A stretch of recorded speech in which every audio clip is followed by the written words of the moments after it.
The news line, अचूक वेधक. सातारा जिल्ह्यात मुसळधार पाऊस सुरू असून त्याचा परिणाम नद्यांच्या पाणीपातळीवर स्पष्टपणे दिसून येत आहे. कराडच्या कोयना व कृष्णा नद्यांच्या पाणीपातळीत सातत्याने वाढ होत असून कराड येथील प्रीतिसंगम घाट परिसरात मंदिरांच्या पायऱ्यापर्यंत पाणी पोचले आहे. दरम्यान कोयना धरणाची पाणीपातळी नियंत्रित ठेवण्यासाठी आज दिनांक 31 जुलै 2026 रोजी सायंकाळी 5 वाजता कोयना धरणाचे 6 वक्र दरवाजे 1 फुटावरून 2 फुटापर्यंत उघडण्यात येणार आहे. त्यामुळे 10,630 क्युसेक पाण्याचा विसर्ग कोयना नदीपात्रात करण्यात येणार आहे.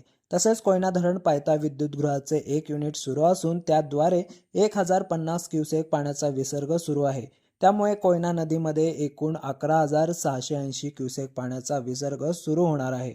या वाढीव विसर्गामुळे कोयना व कृष्णा नद्यांच्या पाणीपातळीत आणखी वाढण्याची शक्यता असून कराड येथील कृष्णामाई घाट परिसरात पाणी आणखी वाढण्याची शक्यता वर्तवली जात आहे.